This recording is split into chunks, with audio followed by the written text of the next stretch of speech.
Under the dim glow of the old chandelier, the caretaker moved quietly from one corner of the estate to the other.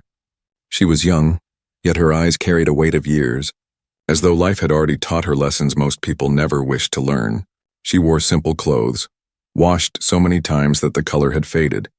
Her shoes squeaked faintly on the marble floors, but no one noticed, no one cared. In a house where wealth screamed from every golden handle and polished frame, she was invisible every morning. Before the sun even touched the sky, she rose from her tiny room tucked away near the back of the mansion. She washed her face with cold water from a rusty tap, tied her hair back neatly, and prepared herself for another long day of chores, dusting endless shelves, polishing glassware, sweeping the grand hallways. Her hands bore the proof of hard work, small scars, roughened skin, and tired bones, but her spirit was not yet broken. The guests who came to the mansion never saw her as a person. To them, she was just part of the background, like a shadow that appeared and disappeared without meaning, when laughter echoed through the rooms.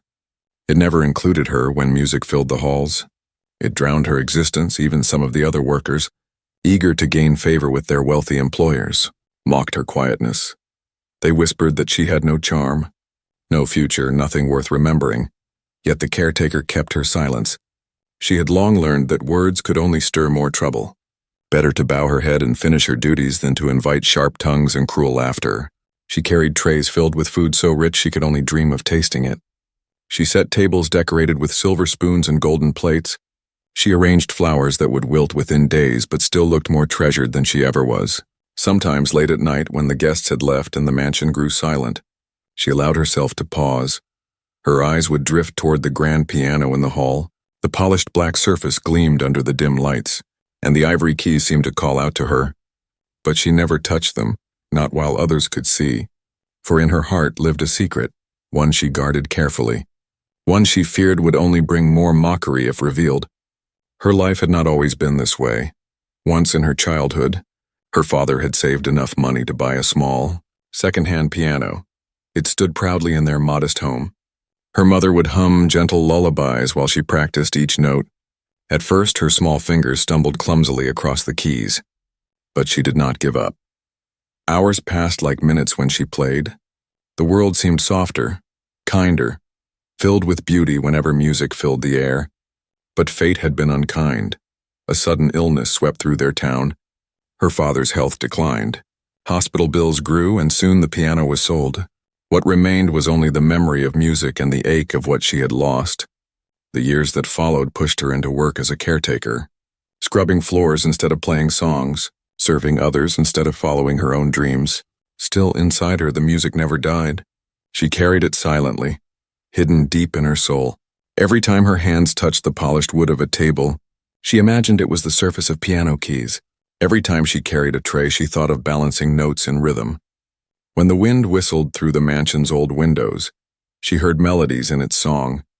The wealthy family who owned the mansion never noticed the depth behind her quiet eyes.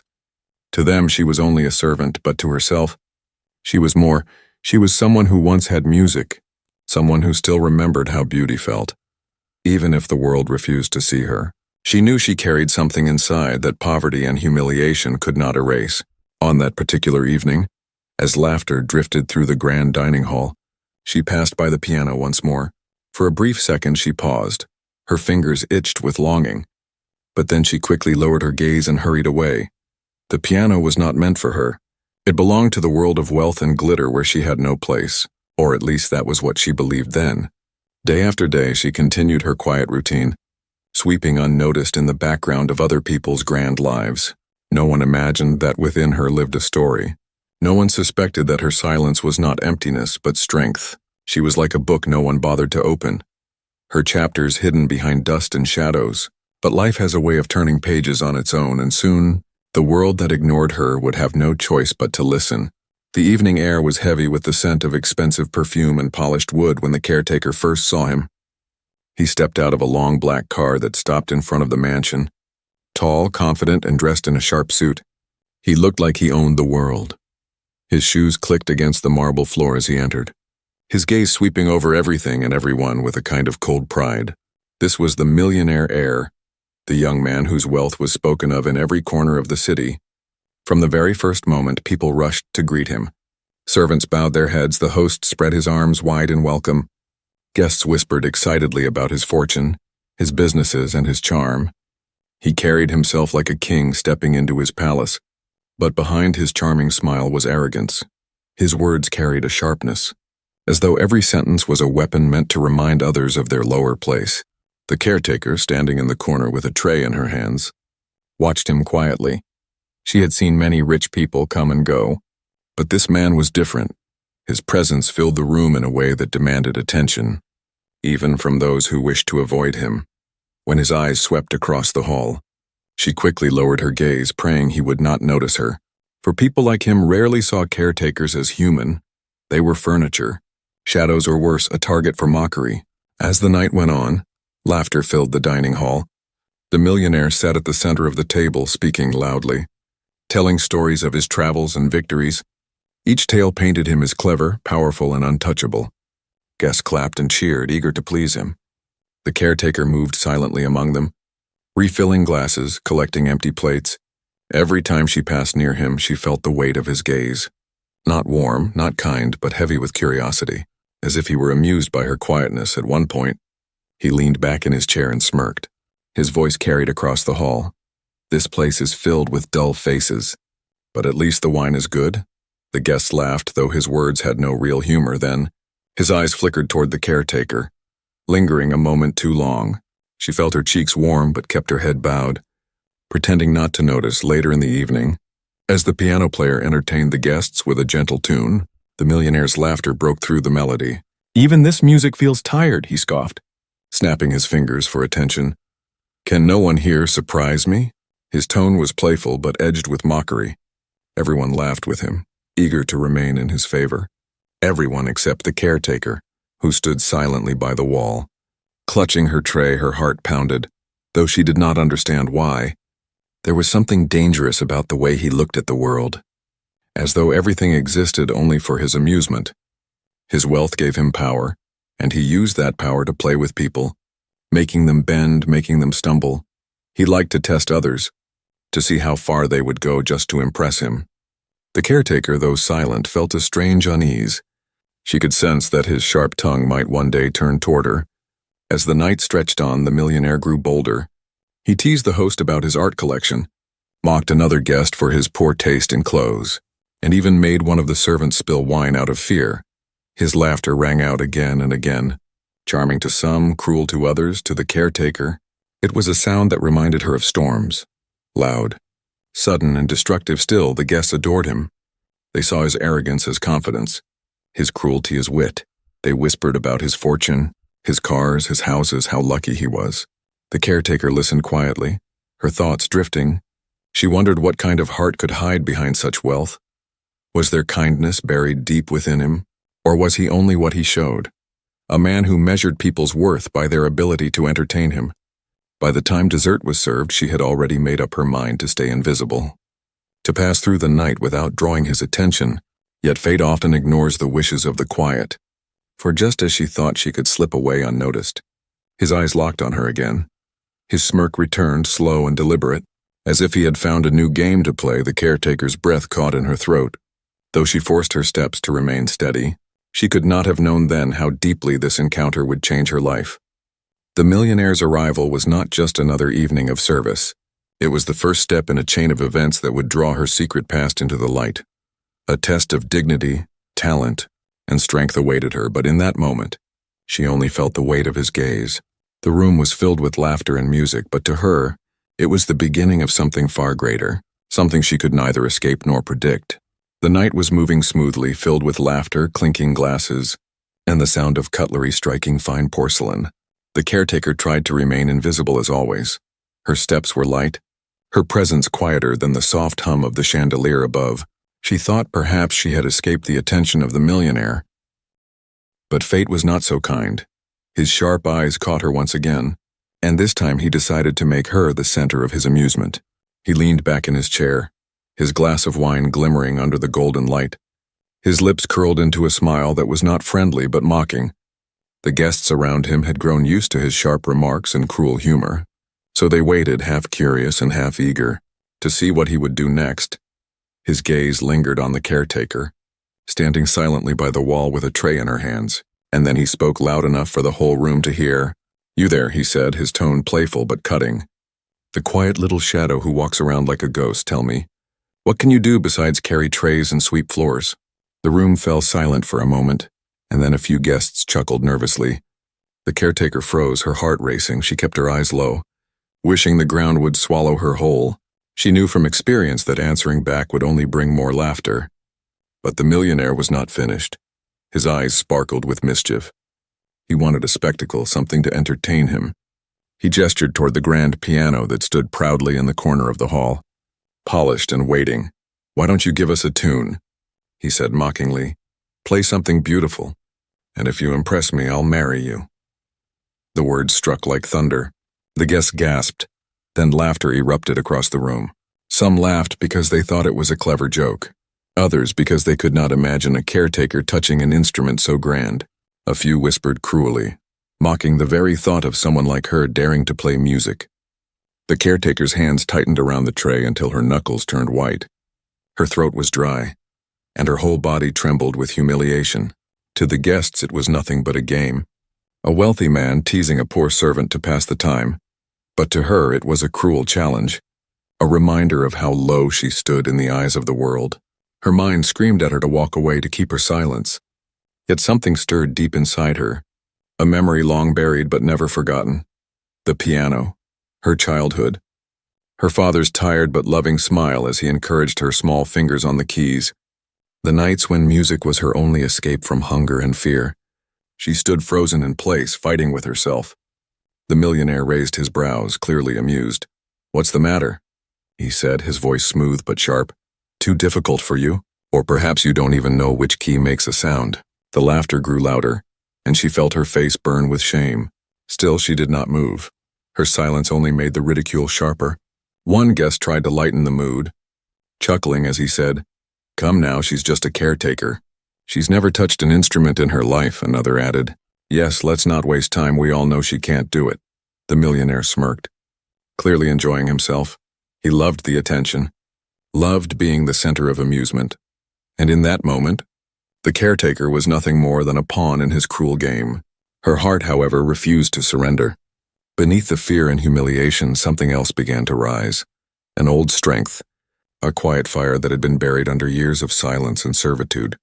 She thought of the piano again, of the music that once made her believe in beauty, even when the world was unkind.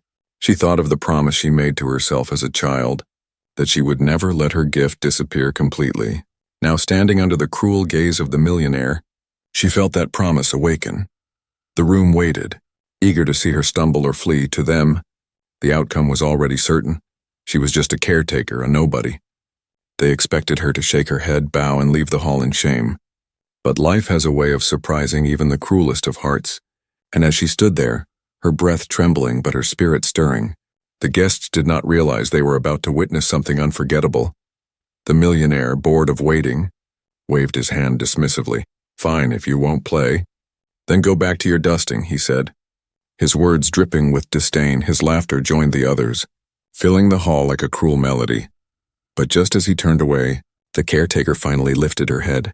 Her eyes, once hidden behind lowered lashes, shone with a quiet determination. Her steps were slow but steady as she began to move toward the piano. The laughter faltered, the whispers grew softer. The millionaire's smirk froze on his lips as he realized she was not walking away, but toward the very challenge he had thrown. For the first time that night, silence fell heavy in the grand hall.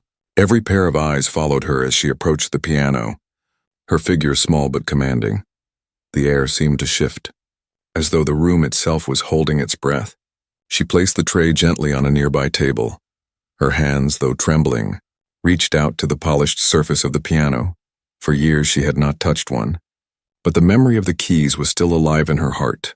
The caretaker, mocked and underestimated, was about to show them all that her silence did not mean weakness, it meant patience, strength, and a gift waiting to be revealed. And in that charged moment, just before her fingers touched the keys, the hall was no longer filled with laughter. It was filled with suspense.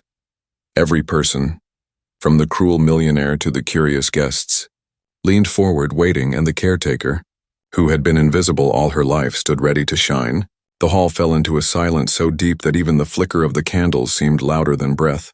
The guests who had been laughing moments ago now leaned forward with curiosity. Their eyes were locked on the caretaker, some filled with mockery, others with disbelief. No one expected her to accept the challenge, and yet here she was, standing before the grand piano with her trembling hands hovering above the polished keys. Her heart pounded in her chest like a drum. Each beat reminded her of where she was and who was watching. The millionaire's cold smirk still lingered, though there was a flicker of surprise in his eyes. He had not truly believed she would step forward to him. It was just a cruel joke meant to amuse the guests, but now, as the caretaker stood tall in front of the piano, the room was no longer laughing. It was waiting. She drew in a shaky breath, and as her fingers touched the cool surface of the piano, memories flooded back like waves crashing against her soul. She was no longer in the glittering hall surrounded by wealth and cruel eyes.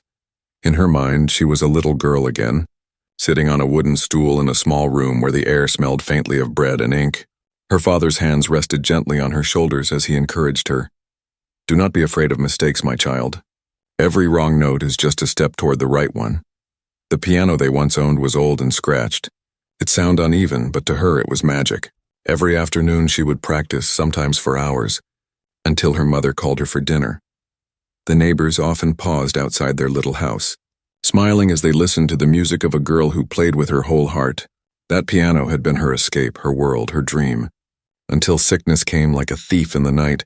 Her father's cough grew worse. Medicine was too costly, and the piano was sold. That day she cried silently as strangers carried it away. She felt as though they had taken her voice with it. Now, years later, she stood in front of a grand instrument far richer than the one she had lost. The sight of it brought both pain and longing. Her hands trembled, not because she had forgotten how to play, but because the weight of the past pressed heavily against her. Could she still do it? Could she face the music in the eyes of the wealthy crowd who waited for her to fail? Behind her, whispers began to rise. Some guests muttered that she would embarrass herself. Others smirked, eager to see her stumble. The millionaire leaned back in his chair, his wine glass resting lazily in his hand. He looked confident, almost bored, as though already sure of the outcome, but deep inside, a spark of curiosity burned. What if she actually played? The caretaker closed her eyes for a moment, shutting out the murmurs, the stares, and the mocking presence of the man who had challenged her. She remembered her father's words again, the gentle warmth of her mother's humming. She remembered how the piano keys had once felt under her fingers, smooth yet powerful, capable of carrying both joy and sorrow. Slowly, she placed her hands on the keys. Her fingers brushed against them like an old friend long forgotten, and a shiver ran through her spine, but she did not press down immediately. She paused, breathing deeply, letting the memory settle. The room grew tense with anticipation. Guests shifted in their seats, the air heavy with expectation. Some laughed nervously, whispering that she was stalling. Others leaned forward, captivated by the suspense. Even the servants stopped their work to watch, as though they too sensed something extraordinary was about to happen. The millionaire's smirk widened. "Well?" he called out, his tone laced with mockery. "Do you plan to sit there all night, or is the piano too complicated for your hands?" His words sliced through the air, drawing more laughter from a few guests. But the caretaker did not move away. Instead, she lifted her chin slightly, her eyes glistening with determination. For the first time, she was not hiding, not shrinking back into the shadows. Inside her, the music was awake again. It pulsed through her veins. Whispering melodies she had kept buried all these years, she could almost hear the old tunes she once played, the soft lullabies, the cheerful dances, and the sorrowful songs that mirrored her pain. Her body trembled, but her spirit grew stronger with every heartbeat. This was not just about music. This was about dignity, about showing the world and herself that she was more than the silence forced upon her. The guests, sensing the weight of the moment, grew quieter. The sound of laughter died away, replaced by something new. Curiosity mixed with awe. The millionaire's eyes narrowed, as though he too was beginning to sense that his cruel game might not go as planned. For the first time that night, he leaned forward, his confidence flickering. The caretaker's fingers pressed lightly on the keys. Testing the sound, a soft note rang out, clear and pure. Echoing through the hall, it was small, but it carried power. The guests shifted again, some gasping softly. The millionaire's smirk faltered, though he quickly disguised it with a sip of wine. And then she stopped again. Her hands resting on the keys, she was not rushing. She was letting the music rise inside her until it was ready to burst. The silence stretched longer and longer, so heavy that the hall itself seemed to hold its breath. Every soul in the room was focused on her. The caretaker, who had been invisible all her life, was now the center of the world. In that stillness, she finally opened her eyes. They no longer looked downcast and timid, but strong and alive. She was ready. Ready to let the world hear what she had kept hidden. Ready to answer the cruel challenge not with words but with music. And as her fingers prepared to dance across the keys, the guests leaned forward, their breaths caught in their throats. The millionaire, once so certain, now felt a flicker of doubt. The caretaker, once mocked, was about to reveal a truth none of them could ignore. Her hands rested on the piano keys, trembling for a moment as though they were unsure of what to do. The guests leaned closer, their laughter fading into silence. The millionaire watched with a half-smile, certain she would play a wrong note and prove his cruel joke right. But then slowly, like the rising of the morning sun, a sound escaped the piano, soft and fragile at first, yet filled with a hidden promise. The caretaker pressed another key and then another. The notes floated through the air, weaving together like threads of silk. At first her fingers shook, the years of silence weighing on her, but within seconds something inside her woke up. Her movements grew steadier, her confidence stronger as the melody grew. It carried the weight of all the pain, love, and memories she had locked away for so long. The hall, which had moments ago been filled with cruel laughter, now sat in stunned silence. Guests who had expected to laugh at her clumsiness instead found their hearts caught by the beauty of her music. The caretaker's back straightened, her eyes closed, and she lost herself in the song. She was no longer a servant carrying trays. She was a musician, a soul speaking through sound. Her fingers danced across the ivory keys as if they had never left them. The tune she played was not one of the polished pieces often performed in such grand halls. It was raw, emotional, filled with both sorrow and hope. It spoke of a childhood lost, of struggles endured, of dreams buried but never fully dead. The notes rose and fell like waves, sometimes gentle, sometimes fierce. Each sound struck the hearts of those listening, making them forget their wine, their riches, even their pride. The millionaire, who had mocked her, leaned forward in his chair. His smirk had faded, replaced by something he could not name. The arrogance in his eyes was shaken. His hand holding the wine glass trembled slightly. He had thought himself untouchable, superior. But this music was reaching him in a place he could not control. The caretaker remembered her father as she played. She remembered how he smiled even when illness stole his strength. She remembered her mother's humming in the kitchen, soft and comforting. She remembered the nights she cried quietly, missing the piano that had been taken away. All those memories poured out through her fingers. Every note was a tear, every chord a memory. The hall was no longer a prison of humiliation, but a stage for her truth. The guests sat frozen. Some had tears glistening in their eyes without realizing it. Others held their breath, afraid even a cough would break the spell. The servants, too, stood still, watching the caretaker they had known for years transform into someone they had never truly seen before. She was radiant, her plain clothes forgotten, her invisible presence now brighter than the chandeliers above. Her melody grew stronger, rising higher, filling every corner of the grand hall. It wrapped around the walls, climbed up to the ceiling, and reached into the hearts of everyone present. The music carried a message that words could not: dignity, resilience, and beauty hidden in the most unexpected places. For the caretaker, it felt as though the years melted away. She was once again that little girl sitting on the wooden stool, her father's voice encouraging her. Her fingers moved with ease, as though they had been waiting all these years for this exact moment. She no longer felt the weight of shame or the sting of mockery. She felt free, she felt alive. The millionaire could not look away. The woman he had thought of as nothing more than a servant was reshaping his world with every note. He shifted in his seat, uncomfortable with the storm of emotions rising inside him. His pride wanted to dismiss it, but his heart could not. The music was too powerful, too pure. The caretaker's eyes opened for a moment, and she saw the faces before her. No one was laughing anymore. Their expressions were filled with awe, shock, even respect. She saw the millionaire's face, too, his smugness broken. His gaze locked on her as though he had never seen her before. For the first time, she felt the strength of her own worth. not defined by his words or anyone else's. The melody softened now, flowing like a gentle river. It was as if she was speaking directly to their souls, telling them that beauty could live even in silence, that talent could grow even in shadows, that dignity could not be destroyed by wealth or mockery. The last few notes echoed like whispers in the air, slowly fading into silence. When the final key was pressed, the caretaker lifted her hands and let them rest in her lap. The hall remained silent, not because they did not want to clap, but because the music had left them speechless.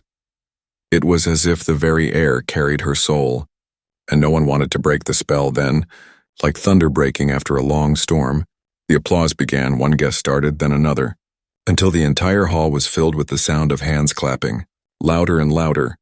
The caretaker, who had been invisible all her life, was now standing in the light of admiration. She did not smile, but her eyes shone with quiet triumph. She had not played for their approval. She had played for herself, for her father, for the music that had always lived within her. The millionaire sat frozen, his pride shattered. His mocking words hung heavy in the air, now meaningless against the truth of her gift. He had asked her to play to humiliate her, but instead she had stunned him. She had stunned them all. And though the applause thundered around her, the greatest victory was the silence that lived in his heart, a silence filled with regret, awe, and the undeniable truth that she was far greater than he had ever imagined. The last note still echoed faintly in the air, like the soft whisper of a dream refusing to end. The caretaker's hands rested quietly on her lap. Her head bowed slightly, not in shame but in calm strength. The grand hall was silent for a heartbeat longer before the applause thundered like a storm. Guests rose to their feet, clapping wildly, some even shouting in astonishment. The woman they had mocked only minutes before now stood before them as a revelation. The millionaire, however, did not join the applause at once. He sat frozen in his chair, his wine glass untouched on the table. His smirk was gone, his mocking laughter silenced. Instead, his eyes were wide, his face pale, as though someone had stripped away the armor of arrogance he always wore. He had never expected this, not from her, not from a caretaker he had dismissed as a shadow. As the music replayed in his mind, he felt something strange, something he had not felt in years. His chest tightened, his throat grew dry. The notes had reached a part of him he kept hidden even from himself. For all his wealth, his travels, and his victories, he realized in that moment that he had never possessed something so pure, so untouchable. He had mocked her, but she had answered not with anger, not with words, but with beauty that crushed his pride. The guests whispered among themselves, astonished. "How did we never know she could play like that?" One asked. "She is more talented than half the performers we invite here," said another. Their voices carried amazement and respect.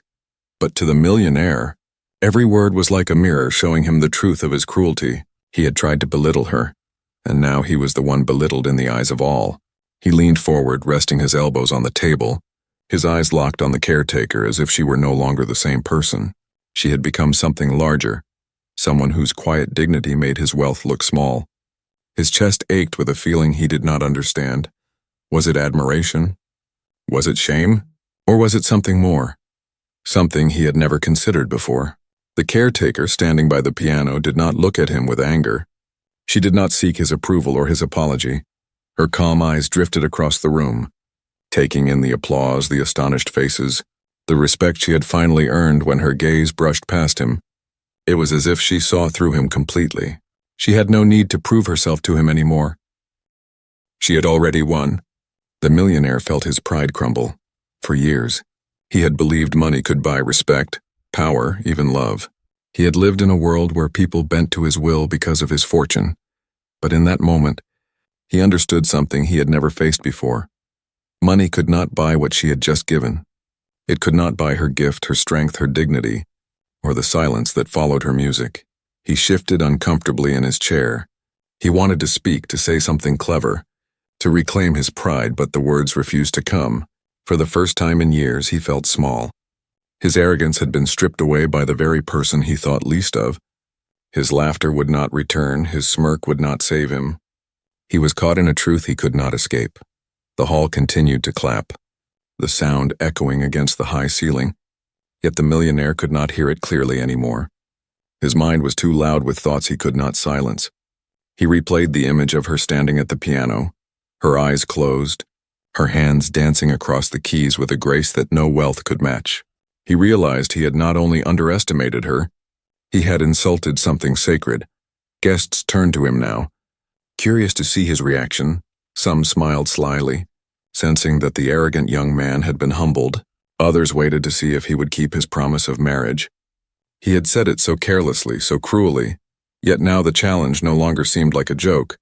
It hung in the air, heavy and serious, reminding him of his own words. His mouth opened slightly, but no sound came. His throat burned with the weight of his pride. He could not laugh it away, he could not pretend it never happened. The caretaker had stunned him completely. She had not only risen above his insult, she had turned it into her victory. The caretaker finally rose from the piano stool and bowed her head slightly, acknowledging the applause. Her expression remained calm, but deep inside, her heart beat fast with triumph. For years she had been invisible, overlooked, mocked, yet in that moment, she had shown them all who she truly was, and the millionaire, the man who thought himself greater than everyone else, now sat powerless before her. The hall began to quiet again. Though the air was still thick with awe, all eyes turned back to the millionaire, waiting for his response. Would he honor his words? Would he laugh it off? Would he dare to mock her again after what she had just done? He swallowed hard, his palms sweating. For the first time in his life, he did not know how to command a room. He did not know how to cover his humiliation. He only knew that he had been wrong, deeply wrong. His arrogance had been shattered by the strength of a woman he once thought beneath him. The caretaker did not wait for his answer. She did not need it. Her victory was complete the moment the music ended. She turned gracefully and began to step away from the piano. The millionaire's eyes followed her every move, a strange mix of regret, admiration, and longing swirling inside him. He knew that nothing he said now could erase the moment. Nothing could take away the truth she had revealed. And as she walked past him, the millionaire felt a sharp sting in his chest.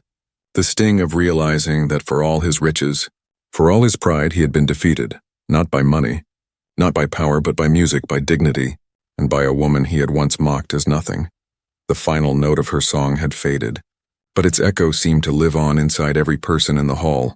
The guests were still clapping, some even standing, their hands striking together so hard that the sound filled every corner of the grand room. It was not polite applause, not the forced kind that people gave out of manners. It was real, raw, and full of admiration. The caretaker, who had always walked silently like a shadow, now stood in the bright center of attention.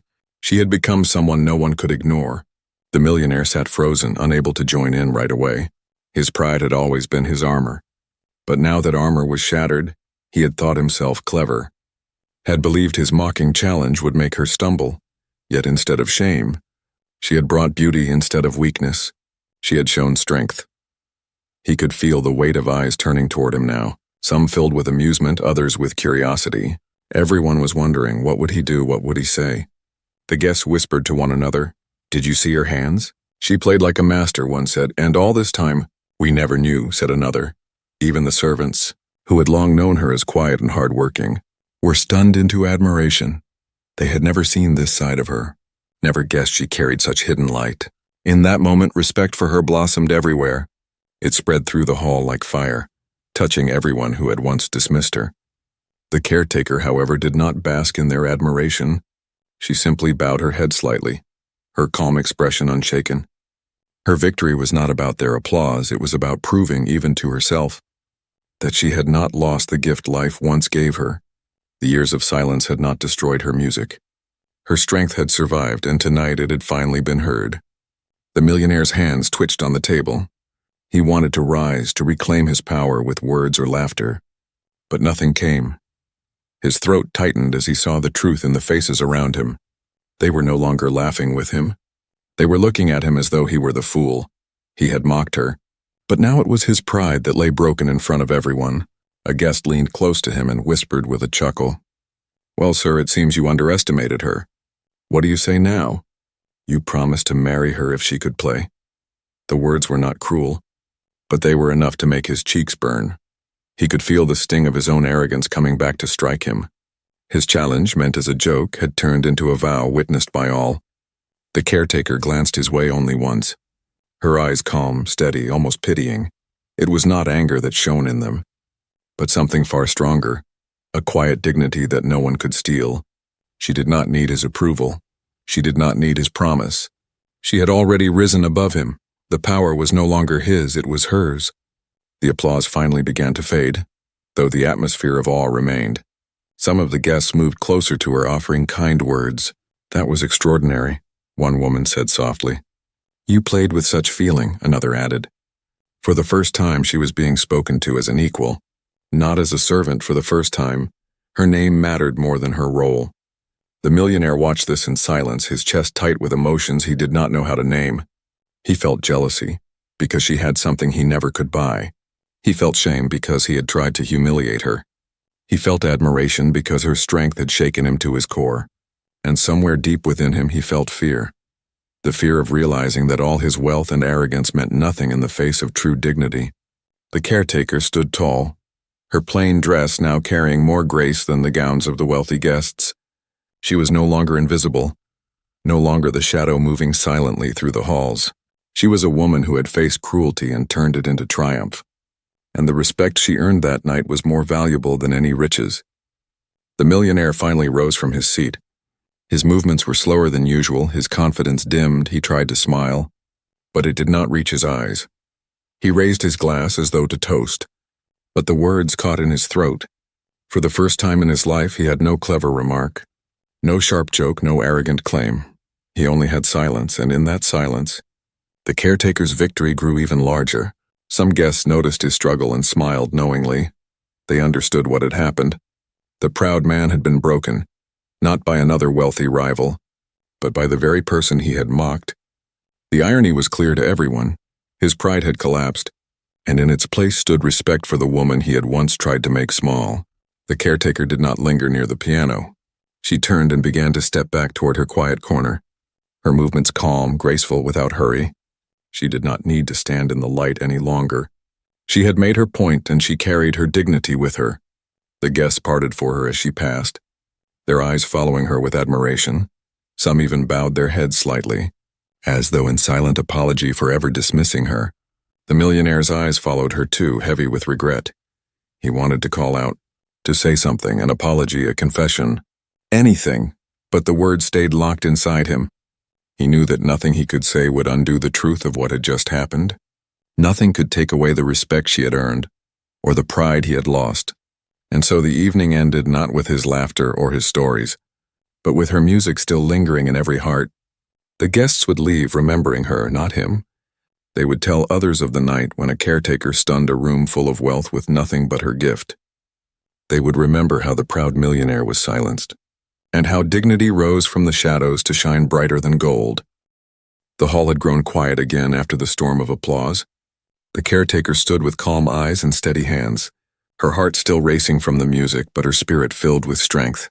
For the first time in her life, she felt truly seen, not as a servant, not as a shadow, but as a woman who carried something rare inside her. The guests whispered her name with respect, their voices soft, their eyes full of admiration. Yet she herself remained humble, standing tall but without pride. She had not played for their praise, she had played to set her soul free.